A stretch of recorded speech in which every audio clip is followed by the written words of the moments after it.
So, welcome back to the next class. So, we just closed at the slide where we were discussing that forward contracts, the exact date of delivery is not specified, which is very important. For the futures one, it is not specified, but not for the forward. So, the subtle difference of time, which is the duration, the price, over the counter, traded in the exchange. So, these are very fundamental differences between a forward and a future contract, even though later on we will see the price calculation for in the very theoretical sense may be different, but in order to basically do a simple practical explanation and calculation, we will consider the price calculation are based on the same fundamental concept. So, futures contracts are traded in exchange. As I told you, if the contract is a delivery of goods, they consider the quality of the delivery goods and the quantum is very specifically specified. Now, we will consider a different type of derivative, which is the option. So, now the word option has a meaning in English sense. English sense what option means is basically not obligatory on my part. So, exactly the same concept is being is continued here, where an option is basically a type of financial contract which is not obligatory, that it has to be exercised between two parties. Now, in a forward and futures you had basically a long and a short position. Similarly, a option would also have these two positions, but with added some things which we will discuss within a second or so. A call option is an option to buy a certain asset or a commodity by a certain date and at a certain price. So, this date is known as the expiration date of maturity or maturity date, and the certain price at it is basically being decided is basically known the exercise price or the strike price. So, if you remember in forward and futures, I use the symbol X or K is exactly the same. There in forward futures we used the price K, here you will basically be using the price X or K, whatever is convenient for us. Now, a put option.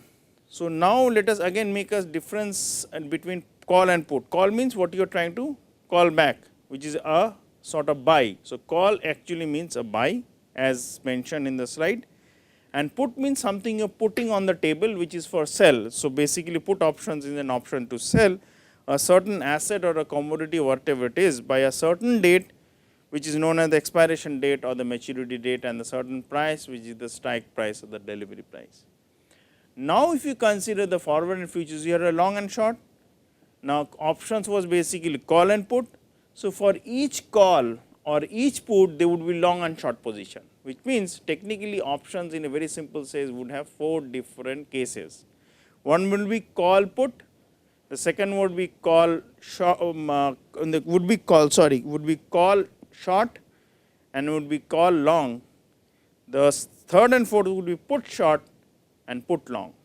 So, technically you have the option to buy, an option to buy to sell, an option to sell and an option to sell to buy. So, these 4 contracts which are there in the option, and obviously you will be thinking that who has that option to exercise is basically the buyer of that call option or that put option. Whoever is basically buying that option, call or put, has the obligation to exercise his or her option, and if he or she exercises his or her option, then the seller is obligated basically to oblige on that. We will see that later.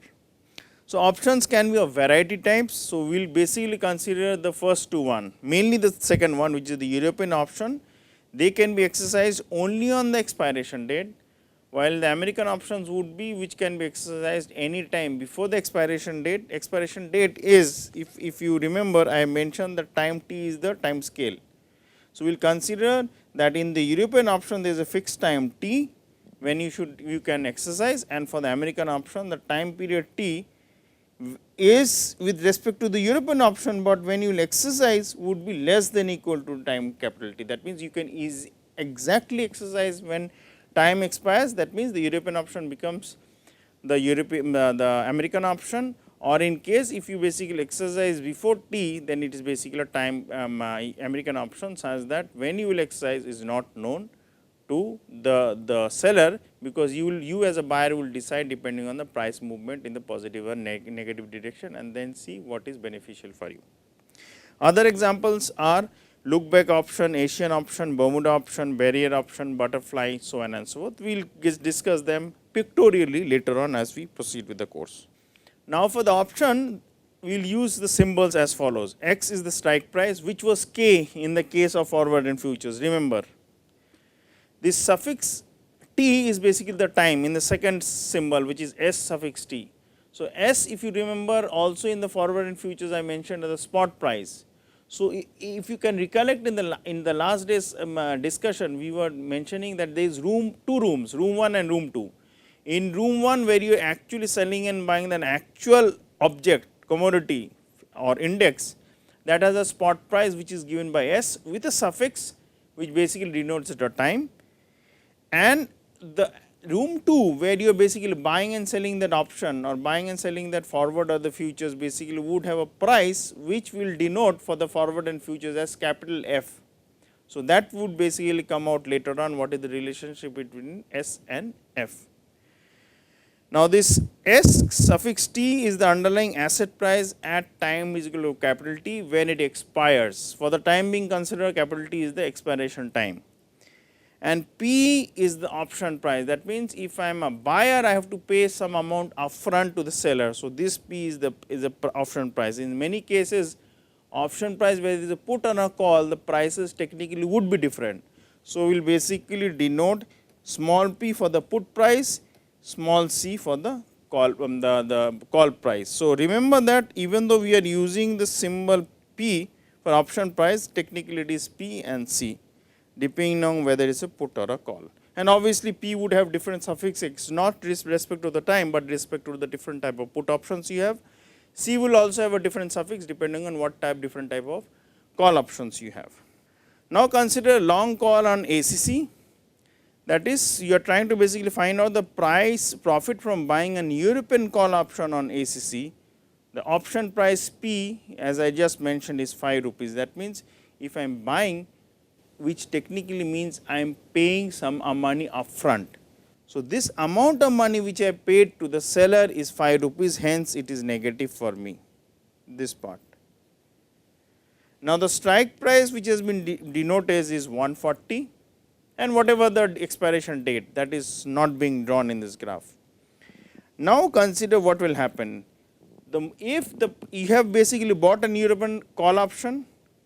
Now if you have bought a call option, if the prices are below 140, so obviously you would never exercise the option because you get it can get it from the market as less than 140. Now if the prices are greater than 140, so what you will do? You will basically exercise at that price of 140 and utilize that particular stock or particular commodity and go into the market and immediately sell it. So what does call mean? Call, you are basically buying. So if the prices are 150 in the market and your contract says that you have paid and bought an European call option to buy it at 140. So the moment you see the prices is 150, you will immediately buy at 140 and sell it in the market at 150, thus making a profit of 10 there minus the 5 which you have already made upfront. So technically your total net profit is 10 minus 5. So as the spot price ST increases to 160, 170, 180, so your profits will also increase, where your total net profit would be, say for example, if the ST is 170, so it will be 170 minus 140 minus the 5 which you have already paid upfront. Now consider what if the price is 130. So obviously if you can buy it from the market, you will immediately buy it at 130, you would not buy it from that other person at 140. So your overall loss is only 5 rupees you have already paid upfront. So this was basically the position, the so called position for buying a call option, which is long for a call option. So now consider if you are on long on a call option, obviously there is an opposite player who is short on the call option. So if you consider the cumulative profit first between both of them, then obviously it will be 0. So if it is 0, then the actual profit function for the person who is in a short call with respect to you who was on a long call will just be the mirror image. So how would you form the mirror image? Just rotate the profit function for any of the person who is in a long call If you want to convert it in a short call, you rotate it along the x axis or vice versa. So, if you see the profit function for this person who is on a short call is just the mirror image, because the person has already got upfront the amount of money which is 5, and the moment the prices are greater than 140, you would basically exercise, which means he or she would basically face a loss, and the losses are given as it is. If it is 170 as I mentioned, so obviously he will face a loss of 170 minus 140, which is minus 30 in negative sense obviously, but you will add plus 5 because he or she has already got upfront 5 rupees. Now, consider the put option. So, similarly for the put you will have a long and a short. So, first let us consider the long position on ICICI. So, profit from buying a European put option for the case where the option price is P. Again remember, this P and C are the actual prices of the put on the call, but I am using the symbol P throughout these 4 examples. So, do not get confused by that. So, the price is 6 rupees and the strike price is 140. So, if you have bought a put option, then technically if the prices increases to more than 160, so obviously would not exercise, because you have put means you are trying to put on the table to sell. So, obviously we get a price of 160, you will rather sell it in the market at 160 and not at the price of 140 which you have already decided on the option. But in case, say for example, if the prices being there in the market is about 100, say for example 100. So, obviously if you go to the market you have to sell at 100 rupees, but if you look back you have already signed an option, and what was the value at the price at which you will sell that is 140. So, technically what you will do is that if you did not have that particular asset or a commodity, you will buy it from the market at 100 and sell it to the person at 140, thus making a profit of 140 minus 100 minus the 6 rupees you have already paid upfront. Consider now you are going for a short put for the same option, and it is ICICI, exactly the strike price, the option price, exactly everything is same, then the net profit function will just be a mirror image of the person who was in a long put position. So, now if I add up the long put and the short put, addition of all the profit function should be 0, which is a straight line along the x axis. Similarly, if you have the call option long and short, adding both of them would give you the same picture. So, what is important for you to understand is that in the option case, the expiration time, which has not been drawn in these 4 graphs, the strike price or the delivery price, which is basically x or k, whichever symbol you use, and the spot price are very important in order to understand what is the profit function of both the person or a seller and a buyer. But again remember, for a forward and futures is obligatory, for an option it is not obligatory. So, obligation of exercising basically rests on the person who has bought the option. So, payoffs considering price is 0. So, this important point which is mentioned is just for your information and do not get confused. So, the price P or small c which you have already denoted, consider for the time being these prices are 0, theoretical 0. So, a long position on a call, a long position on a put, a short position on a call and a short position on a put have the profit function as given. In the first case, it is max of ST minus X, ST is the spot price, X is the delivery of the or the agreed upon price. Max of that value comma 0, a long position is basically max of X minus ST comma 0. Similarly, a short position would basically be minimization of short position on a call is minimization of X minus ST comma 0, and a short put would basically be minimization ST minus X. So, whichever you look, the relationship is very simple to understand. So, either if you bring a minus here or a plus here, you will basically be able to understand the overall profit function for both this or all these 4 cases.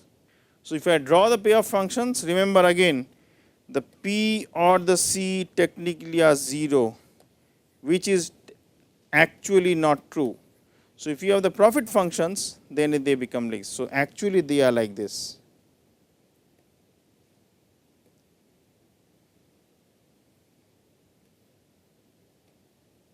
So, the red ones are the actual one and you can find out the profit functions also. So, these are the graphs. So, this is the payoff and the strike price and the spot price are being given for 4 different type of options. Call put, which is basically or let us you are not a call put, is basically long call, long short, and long, it's basically would be long short. So, you have a call and a put and a call and a put.